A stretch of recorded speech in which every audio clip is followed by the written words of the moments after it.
Private Lender Podcast, Episode 31. The Private Lender Podcast quote of the day comes to us from Ben Bernanke, who said, "It is not the responsibility of the Federal Reserve, nor would it be appropriate to protect lenders and investors from the consequences of their financial decisions."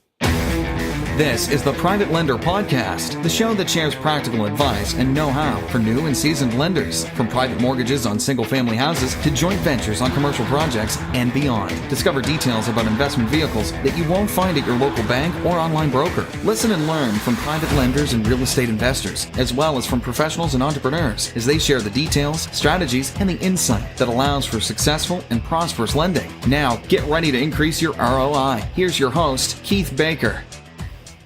Greetings, Lender Nation, and welcome to the Private Lender Podcast, the show dedicated to teaching private lenders how to mitigate risks and increase their yields. My name is Keith Baker, and this is episode number 31. And today I'd like to discuss something that's probably on everyone's mind, and that is, in which stage of the market cycle do we find ourselves in the summer of 2018? I recently stumbled across a few events that gave me pause and a reason to think about just exactly what stage we may or may not be in, and also market cycles in general. But before I run down today's rabbit hole, let's go ahead and thank our sponsor. 713 RIA invites you to come out and experience one of the fastest growing RIA groups in the greater Houston area. The goal of 713 RIA is to provide quality information to every level of investor. The organizers Landon Rothstein and Ray Sasser have found that no matter where you are in the investing process, those investors who effectively network are far more successful than those who don't. And 713 RIA is geared to help you both get the information you need and provide the networking that will propel your investing. For more information, please visit 713RIA.com. That's 713REIA.com. Okay, I'd like to thank 713 RIA for their sponsorship of the Private Lender Podcast, and I encourage everyone to come out to the next meeting and learn a wealth of knowledge, and you can say hello to yours truly at the Private Lender Podcast vendor table. And don't forget about the Quest IRA Self-Directed IRA Expo that's going to be held on August 25th and 26th, 2018 in Dallas, Texas. Don't forget to use promo code BakerExpo for a 25% discount off your tickets, and you can go to the show notes page for the link for the purchase of those tickets. And of course, you can go to privatelenderpodcast.com/events for details and more information on these and other upcoming events. All right. Let's go ahead and jump into the heart of the matter. This episode is going to come in, I think I'm going to publish it at the end of July, and it's kind of out of sequence, but something happened recently that I just felt like I wanted to get out there. I recorded on the podcast and out to your ears. And I've been traveling quite a bit for the day job, spending a lot of times in airports and hotels. And while I was pulling up, trying to get some internet access, I saw the Yahoo homepage had an article that the housing market has slowed down recently and why this might not bode well for the market in general. And I decided not to click on it, figuring it might be some type of clickbait or gloom and doom. I didn't even look to see if it was a sponsored link or story, or if it was actual, real news, fake news, whatever. And, went on about my way and continued my travels. And just yesterday, I was flying back home and sitting on the plane. And, in the normal course of a flight, some people get louder than others. I heard a guy talking about a project that he and his buddy were trying to move ahead with. And apparently this particular passenger had gotten a hold of some plans for, I believe it was 4 townhomes on a very small, limited amount of acreage, square footage of a lot. And that somebody who plays, I believe, was for the Baltimore Ravens or the Philadelphia Eagles, had done, these were the plans that this pro football player used on a recent real estate deal. And that he and his buddy were going to try to do the same thing. And of course, just kind of piqued my interest. So I took one earbud out and was listening to the conversation. And as it turns out, the gentleman who was talking very loudly about 4 rows behind me, from what I could tell, didn't have any experience with any real estate. He seemed to be some type of, I would say, consultant. And I say that just by dress and look and air. I don't know how else to say, other than, I just use good old common sense and prejudice to figure out that this guy might be a consultant. But it kind of got me thinking about, okay, this guy doesn't seem like he's very well versed he didn't seem very well versed in real estate investment jargon, let alone real estate development jargon. So it just led me to think that while I was sitting on the plane, I said, this could be a sign. When there's no fear and everyone's trying to do it, this might just be a sign that we could be towards the top of the market and on our way down. Now, am I calling the market top as much as I would love to and feed my ego? No, I'm not. All I'm saying is that seeing that article and just a day or two later, hearing this guy on the plane talk with great enthusiasm about this project, and and look, I'm not a real estate developer. I don't even pretend to play one on TV. I'm a part-time investor at best, and I don't do it for a living. I don't make loans for a living. I do it because I enjoy it and to supplement my income. But it just seemed very obvious to me that the guy who was talking, it almost seemed like the louder he was talking, the more he was trying to convince somebody that it was a good deal, and maybe he was trying to convince himself. But it gave me pause, and I said, you know what? Maybe now's the time to not radically shift investment philosophy and strategy, but maybe now's the time to start moving towards that direction. I'm not going to sit here and bore you with all types of data, except some very simple facts. It's 10 years past the last market crash and meltdown in real estate and the stock market. And if history shows us anything, bull markets usually run about 8 months. I'm sorry, 8 years.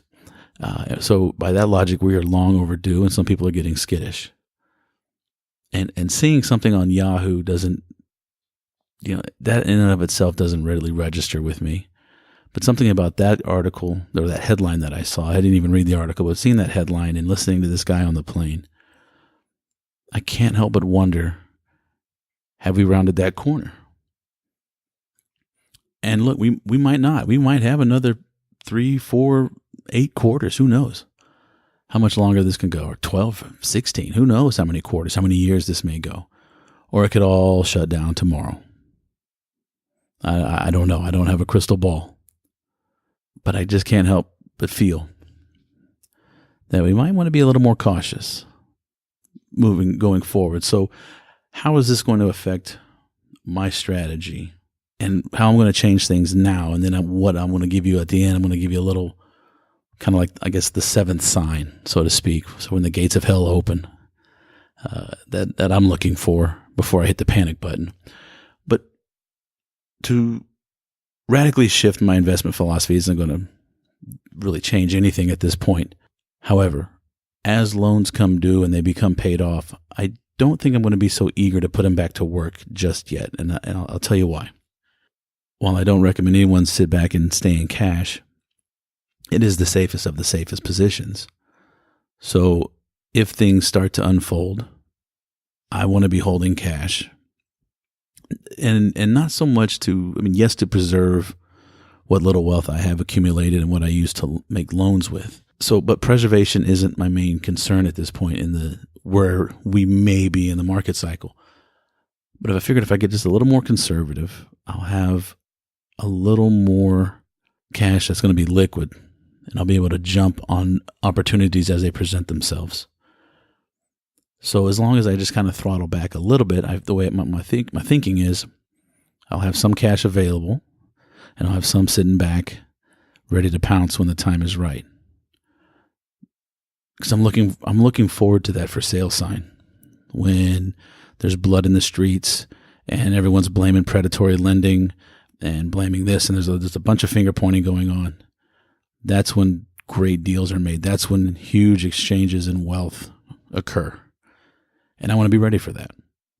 So I'm not getting defensive for the sake of playing defense. I want to go in because I want to go in all in. I want to push all my chips into the center of the table when the time is right.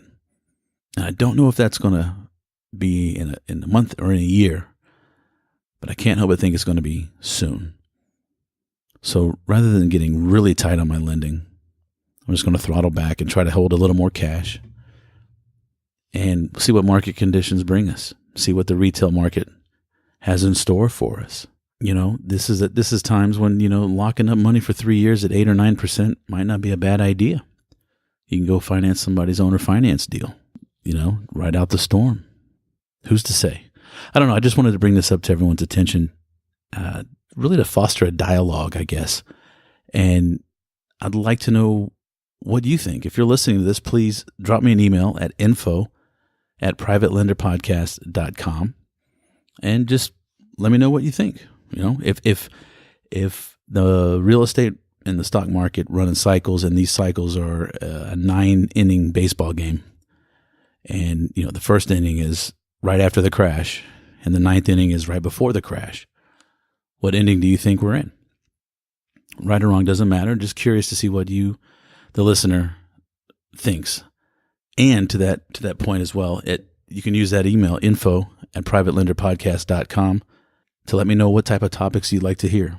If you have particular questions you'd like me to answer during an episode, or have an episode that discusses that particular topic, drop me a line. Let me know.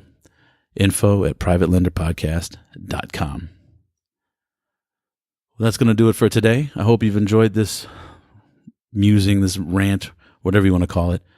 But I got really excited when I heard that guy on the plane say that, talk about his project, because I'm thinking if everybody's doing it, then everyone's going to stop soon, and that's when we can go make a killing.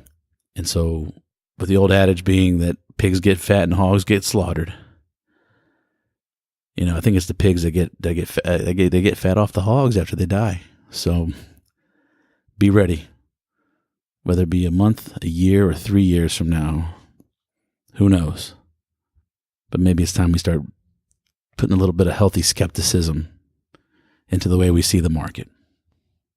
And speaking of skepticism, I told you earlier I'd give you the seventh sign, or what I'm going to look for before I hit the panic button. Whenever somebody says, this time it's different, be afraid, be very afraid, and respond accordingly. Because corrections are always different until they're not. And then they're just another correction.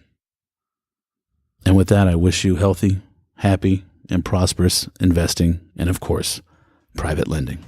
I'll catch you on the next episode. Take care.